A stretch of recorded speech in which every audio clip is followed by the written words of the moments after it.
Thank you, Alex. Let's continue with the second question and answer session. And our first question comes to us from the Universidad Central de Venezuela in Caracas. If we can have the question, please. Good morning. Greetings from the audiovisual center of our university. What are the roles of culture and spirituality and their impact on the new management of the 24-hour society? Okay, since we have a management organization-related question, I'm going to take this one over to Alex to begin, please. Well, it's fascinating to put the words culture and spirituality together in a discussion of what we may have been treating as an economic issue. I think that social leaders and leaders of specific organizations and businesses do need to think about these questions. They need to think what kind of life they're creating within the workplace. In the U.S., we're seeing a lot of attention to work and family-related issues and the impact of work on family and social life, and we're seeing an emergence of concern about what are our values in our organization and can we manage in a way that we're true to them. So it's good to bring those into the dialogue. Very good. Thank you, Alex. Let's move to our next question from the Servicio Nacional in Porto Alegre. And the question, please. Mr. Alexander, could you elaborate on how to improve motivation of employers given the extended service hours because of time globalization? Because in each country, things happen in a different way. It depends on the cultures, of course, of each country. Thank you for your extra comments on this topic. Yes, very good. Alex, motivation, culture? Well, it's interesting. I think that things happen uniquely within countries. They happen uniquely within individual organizations and sectors. As a result, I don't think there is one solution to the motivation problem. I think that if you ask people what they want, you'll get very different answers, but they're meaningful answers, and we rarely ask people what they want. So an interesting first step toward that is ask employees, whatever the organizations, the sectors, and then begin to build from what they value most. Michael, a brief follow-up on this. Yeah, I just wanted to add the point that I think it is critical for multinational companies in the global economy to recognize that national cultures can be different and they have to be sympathetic to them, because if not, then that's going to cause them eventually serious problems in their own right. Good. Thank you for that follow-up. Our next call comes from the Universidad Nacional in Lima, Peru.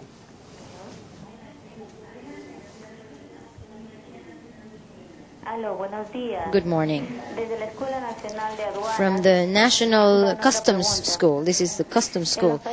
And they have the question, in the underdeveloped countries, the low level of employment are already a pressuring element. People feel pressured to keep their jobs regardless. And so in big countries where they have a lot of employers, how do they handle this superimposition, this overlapping, and how do they reconcile these differences in the productivity? How is that handled in big countries? Alex, how are you seeing this handled amongst organizations you're consulting with? Well, it does vary with the economic cycle. Right now, the U.S., we're seeing very, very low unemployment. Organizations that I'm working with, that I visit, are very concerned with retaining employees.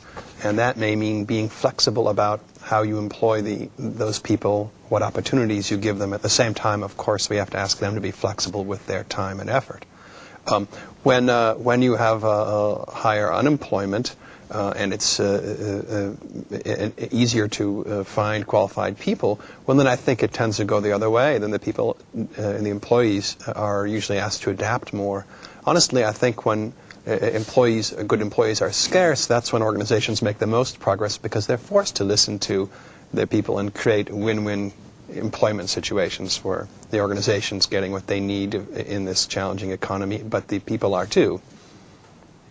Excellent response, Alex. Thank you very much. Our next question comes from Cochabamba, Bolivia, in the Universidad Privada. Universidad. Gracias.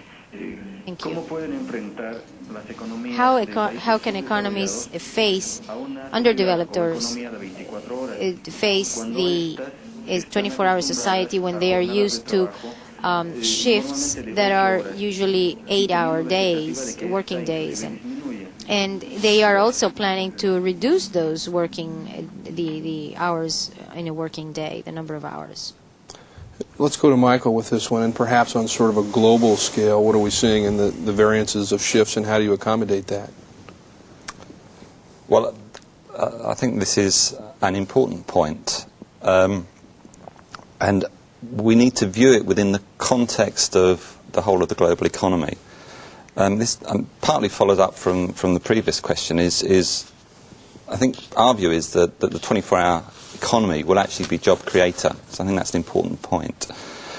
And if you've got full employment, then it will mean perhaps reduced hours, but people working at different times of the day. It's one way around it. The second point is I think the time zone issue I think is very important, because people can be working daytime hours in one part of the globe, serving nighttime customers in another part of the globe. So it is, I think, a real opportunity for allowing and pulling other countries from around the world into the global economy. Good. Thank you. That was a great question. Thanks very much. And our next one comes from the Universidad La Salle in Cancun.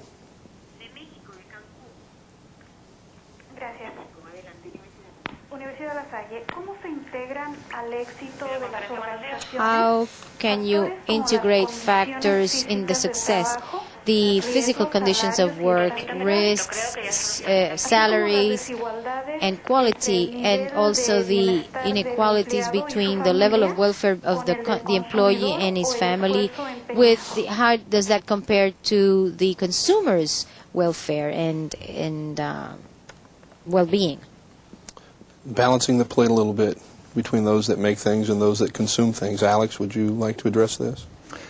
Yeah, well, it's an interesting broad area of concern, and ultimately, when you look at how the economy works, the consumers are the employees and vice versa.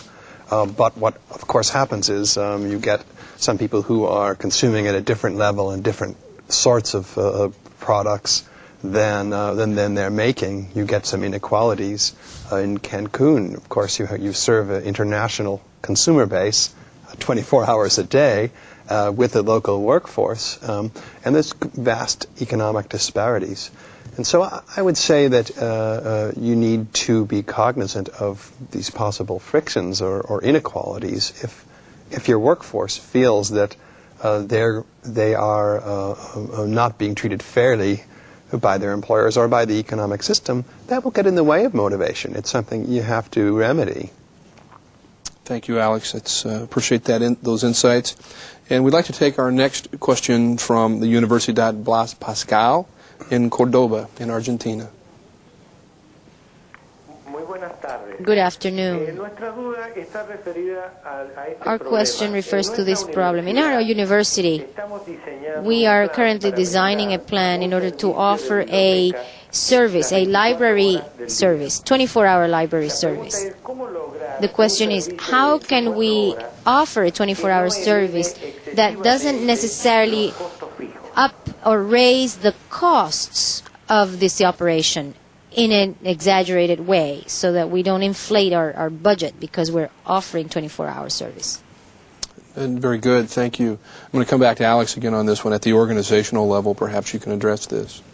Yes. Well, I'd like to say first that it's probably a bigger question than I'm going to be able to handle quickly, and if you want to correspond about this afterwards, I'd be interested. Some of those costs of running a library or any institution will vary with time. If you have the lights on or staff there for longer hours, it's going to cost more. On the other hand, some vary with traffic. If your utilization of the resources of books and computers only goes up 10%, but you've made it much more convenient, then that cost won't go up so much. I think there's some need for innovation in how you do that too. Maybe there are ways to, for instance, give the users control over the light switches in some parts of the library, so you don't have to have your electricity on all the time. It's worth thinking about. Very good. Thank you, Alex. Let's take a question from the Centro Universitario de Tijuana, please.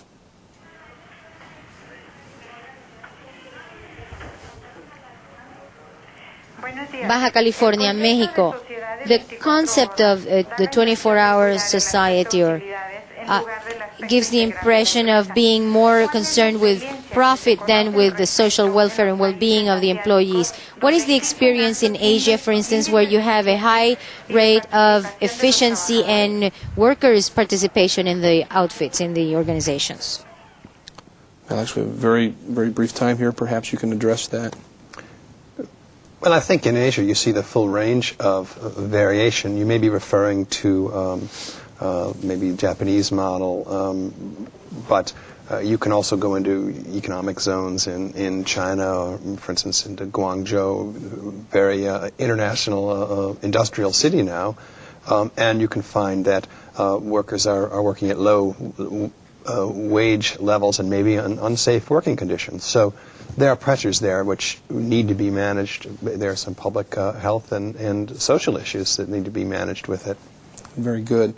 Gentlemen, thank you both, and thank you all for your excellent questions. But we have run out of time.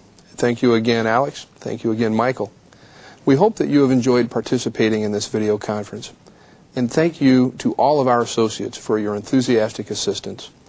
The International Training Center will continue transmitting programs on topics crucial to improving our productivity and the global competitiveness in the new millennium. We invite you to participate on September 9th in the 8th program of our 1999 series entitled Organizational Ethics and Responsibility, Optimizing Performance in the Third Millennium. For additional information on the International Training Center's programs, please consult your participant's manual. Also, if you are interested in participating in training programs which will be offered by the International Training Center, please contact the Center by letter, phone, fax, or email. On behalf of the International Training Center and all of the members of our team here in San Diego, California, I thank you for your interest and participation in today's program.